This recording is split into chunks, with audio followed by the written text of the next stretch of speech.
Assalamualaikum warahmatullahi wabarakatuh. Selamat datang kembali di channel cerita horor Bendy Story. Kisah nyata pengalaman dukun bayi Mak Sari.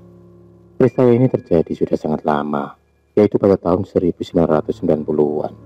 Dialami oleh Mak Sari, seorang dukun beranak yang saat itu beliau berumur 50 tahunan. Mak Sari tinggal di sebuah desa terpencil di daerah Cianjur, Jawa Barat. Desa yang masih menggunakan lampu minyak sebagai penerangan dan dikelilingi hutan. Desa tempatnya bermukim itu hanya ditinggali beberapa ratus kepala keluarga. Itu pun tersebar di seluruh desa, mengakibatkan jarak antara rumah kala itu masih sangat renggang, terutama rumah-rumah yang berada di ujung desa. Mungkin 100 meter sekali baru akan ditemukan rumah lainnya. Mas Sari berprofesi sebagai petani, namun saat tidak sedang musim tanam padi, ia mengandalkan keahliannya yang lain untuk mencari nafkah, yaitu membantu wanita melahirkan, atau biasa dibilang dukun beranak. Untuk pekerjaan ini, Mas Sari tidak menerima uang sebagai pembayarannya. Ia biasa menerima hasil kebun atau hasil pertanian. Namun Mas Sari tetap bersemangat dalam melakukan pekerjaannya yang satu ini. Maklum, di desanya saat itu tidak ada tenaga medis atau bidan sama sekali.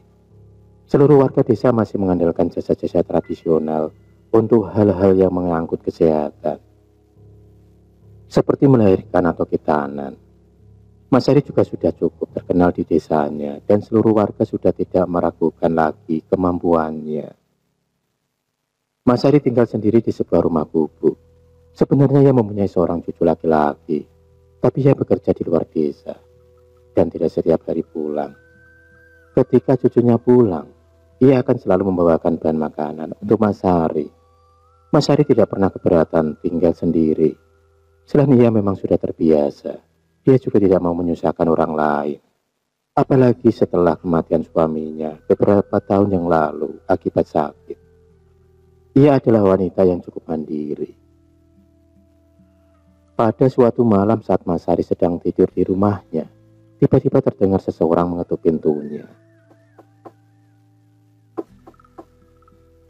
Mas Sari langsung terbangun. Dia kemudian mengambil lampu minyak dan bergegas menuju pintu. Siapa yang mengetuk pintu tengah malam begini? Pikirnya tanpa ragu. Mas Sari pun kemudian membuka pintunya. Memang, terkadang profesi Mas Sari sebagai dukun beranak mengharuskan dia siaga saat tengah malam. Oh, maaf Mak, mengganggu malam-malam. Tapi saya butuh bantuan Mak. Istri saya mau melahirkan Mak, ucap seorang laki-laki yang kira-kira berumur 30-an.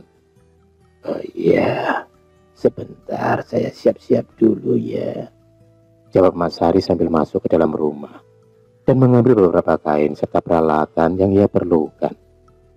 Beberapa saat kemudian, Mas Sari pun kembali keluar. Di mana rumahnya? Tanya Mak Sari. Mari Mak, saya antarkan, jawab laki-laki tersebut.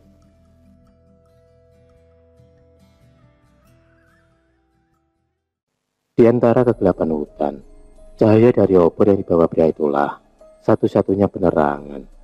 Pria itu terus menuntun Mak Sari melewati desanya. Semua rumah saat itu telah tertutup dan jalan pun sepi. Maklum, sudah tengah malam. Pasti seluruh warga desa sudah terlelap. Setelah cukup lama berjalan, akhirnya mereka sampai juga.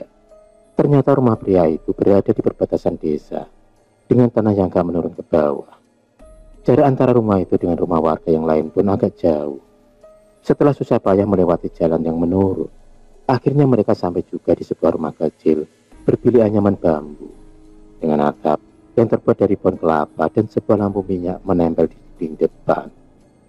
Setelah meletakkan obor di depan rumah, mereka kemudian masuk. Cepat Mak, kasihan istriku, sudah kesakitan, ucap pria itu. Mas Sari segera masuk ke kamar. Di dalam kamar, sudah terbaring seorang wanita yang agak lebih muda daripada pria yang tadi. Wanita itu sudah dalam posisi melahirkan. Dia berteriak-teriak kesakitan. Mas Sari pun dengan sigap membantunya. Dengan lembut Mas Sari memijat perut wanita itu agar si janin dapat turun. Namun ternyata janin itu belum juga turun. Kepalanya pun belum tambah. Mas Hari agak kewalahan. Ia terus memijat-mijat, namun tidak juga terlihat. Sedangkan wanita itu terus berteriak kesakitan. Mas Hari semakin panik, dan akhirnya ia menarik nafas panjang. Bismillahirrahmanirrahim, ucap Mas Hari. Tiba-tiba wanita itu berteriak keras sekali, disusul dengan si pria. Mas Hari pun kaget, tapi ia tidak menggubrisnya. Ia menekan perut si wanita dengan sekuat tenaga, dan akhirnya bayi itu mulai terlihat. Mas Hari menuntaskan tugasnya, sampai akhirnya bayi itu pun terlahir. Setelah membungkus dengan kain yang ia bawa, Mas Hari memberikan bayi itu kepada ibunya. Ia kemudian membungkus hari-hari bayi itu untuk segera dikuburkan. Tapi kemudian pria itu pun datang menghampirinya. Sudah, Mak, biarkan nanti saya urus, ucap pria itu. Mas Hari bingung, karena biasanya itu adalah tugasnya, tapi ia menurut saja. Ketika ia kembali ke kamar, ternyata wanita itu sudah duduk di bibir kasur sambil menggendong anaknya. Keheranan Mas Hari pun kembali muncul. Mana mungkin, ia kan baru saja melahirkan beberapa menit, tapi dia sudah mampu duduk, pikir Mas Hari. Kemudian Mas Hari pun minta diantar pulang, dan pria itu pun menyetujuinya. Selama dalam perjalanan pulang, pria itu tidak memberikan apa-apa kepada Mas Hari, tapi Mas Hari tidak keberatan. Mungkin memang pria itu tidak punya apa-apa untuk diberikan. Mas Hari ikhlas membantu, jadi tidak masalah. Mas Hari kembali sampai di rumahnya, dan pria itu pun kemudian mengucapkan terima kasih lalu pergi. Ia pergi dengan cepat sekali, sekelebat di malam yang gelap. Mas Hari kemudian masuk ke dalam rumahnya, lalu membersihkan diri dan tidur. Keesokan harinya cucu Mas Hari kebetulan pulang. Saat itu Mas Hari sedang membuat sebuah ramuan obat untuk wanita yang baru melahirkan. Ia membuatnya dari bahan-bahan yang berasal dari tanaman yang ia cari sendiri. Ia bermaksud mengantarkannya kepada wanita yang semalam melahirkan itu. Setelah selesai, Mas Hari kemudian meminta sang cucu untuk mengantarkan. Cucunya pun bersedia dan mereka pun berangkat. Mas Hari masih sangat ingat jalan-jalan yang ia lalui semalam, dan mereka akhirnya sampai di turunan itu. Berarti sudah sangat dekat. Mereka kemudian melewati jalanan yang menurun itu. Tapi ketika sampai, Mas Hari sangat kaget, karena mereka berdiri di tanah kosong yang berisi pepohonan lebat. Tidak ada rumah satupun di sana, hanya hutan dengan pohon-pohon besar di dalamnya. Cucu Mas Hari pun keheranan. Mak, yakin ini rumahnya, Mak? Tanya cucunya. Ya, semalam itu di sini rumahnya, jawab Mas Hari sembari melihat ke sekitar tempat itu sambil keheranan. Tapi ini sudah batas desa, Mak. Tidak ada rumah di sini, sahut cucunya. Firasat Mas Hari mengatakan ada sesuatu yang tidak beres. Akhirnya mereka memutuskan untuk pulang, karena memang cucunya tidak bisa berlama-lama. Ia harus segera kembali ke tempat kerjanya. Selama perjalanan pulang, Mas Hari masih saja keheranan. Malam harinya seperti biasanya, setelah melaksanakan sholat Isya, Mas Hari meluangkan sedikit waktunya untuk mengaji. Setelah itu baru ia tidur. Ketika Mas Hari baru saja selesai mengaji, tiba-tiba pintu rumahnya kembali ada yang mengetuk.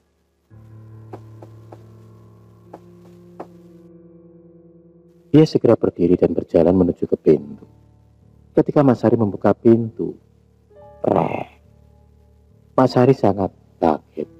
Ia melihat dua makhluk besar hitam berbulu berdiri di depan teras rumahnya. Mas Hari dapat melihat makhluk itu dengan jelas di bawah sinar lampu minyak. Makhluk itu memiliki rupa setengah binatang, setengah manusia, dengan jari-jari tangannya yang sangat besar. Mata kedua makhluk itu merah menyala, dan keduanya terus memperhatikan Mas Hari. Astagfirullah, ujar Mas Hari refleks. Saat mendengar kalimat itu, kedua makhluk hitam itu pun menggeram. Mas Hari memegang pintu rumahnya dengan kencang. Tubuhnya kaku mematung dan jantungnya berdetak cepat sekali. Tapi di dalam hatinya Mas Sari merasa ia tidak perlu takut. Jadi ia berusaha untuk tenang. Mau apa kalian datang ke sini? Jangan ganggu saya, ucap Mas Sari lantang. Makhluk itu masih diam saja. Saya tidak mengganggu kalian. Kalian punya alam sendiri, jadi pergilah. Makhluk itu tetap diam. Akhirnya Mas Sari kesal. Ia mengambil sebuah gelas besi dan melemparkannya ke arah makhluk itu. Di dalam hatinya, Mas Sari terus berpikir agar dirinya dikuatkan dan diselamatkan. Tapi seketika makhluk itu pun menghilang saat gelas besi itu akan mengenai tubuh mereka. Setelah itu Mas Sari pun masuk kembali ke dalam rumahnya. Ia kemudian meneruskan membaca Al-Quran hingga ia ketiduran. Mas Sari terbangun saat waktu sholat subuh. Mas Sari kemudian menunaikan sholat subuh.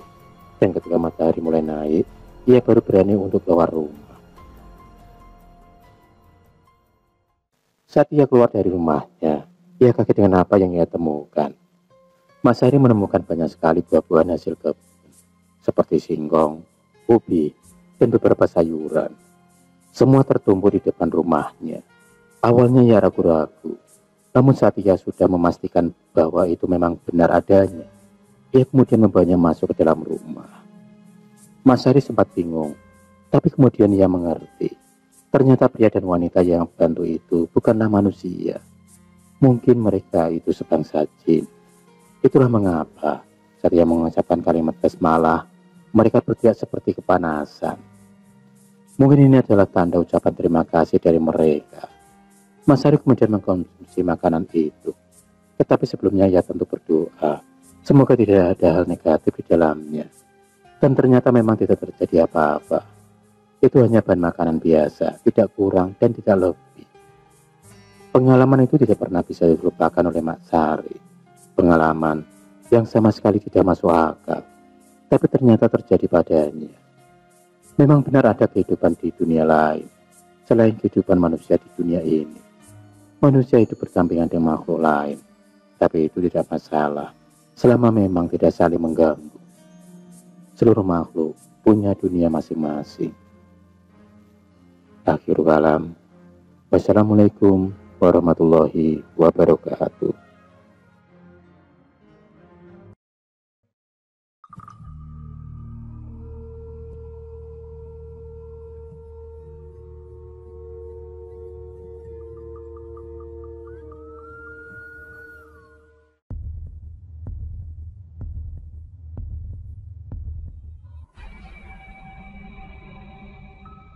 Terima kasih sudah menonton video cerita bergambar ini.